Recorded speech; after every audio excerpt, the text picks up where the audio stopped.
నవమ స్థానంలో సంచరిస్తున్నటువంటి చంద్రుని యొక్క ప్రభావం వలన మానసిక వ్యాకులత, కుటుంబపరమైనటువంటి విషయం నిమిత్తంగా తరచూ ఏదో తెలియనటువంటి నిరుత్సాహం, అలాగే మార్పులు జరిగేటటువంటి అవకాశం, వృత్తిపరంగా కానీ ఉద్యోగపరంగా కానీ మార్పులు చేయడం, వ్యాపారపరమైనటువంటి విషయం నిమిత్తంగా రాణింపు అనేటటువంటిది అంతంత మాత్రంగా ఉండడం, శారీరకంగా శ్రమ పెరగడం, అకాల భోజనం, మనశ్శాంతి, మనస్సుకి సంబంధించినటువంటి స్థిమితం లేకపోవడం, కోపం ఎక్కువైపోవడం, ప్రతి చిన్న విషయానికి కూడా గొడవ పడేటటువంటి స్వభావంగా మారిపోవడం, కుటుంబ సభ్యులు అవ్వచ్చు, సాటి ఉద్యోగులతో అవ్వచ్చు, కొంచెం గొడవకు దిగేటటువంటి అవకాశాలు,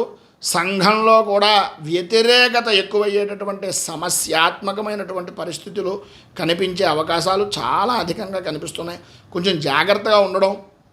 మాట సంభాళించుకోవడం వలన అనుకూలతలు ఏర్పడేటటువంటి పరిస్థితి ఉంది. సమయానుకూలంగా సమయాన్ని పరిస్థితులను బట్టి స్నేహితుల యొక్క సహాయ సహకారాలు అందుతాయి, అనుకూలతలు ఏర్పడతాయి. అభివృద్ధి సాధించడానికి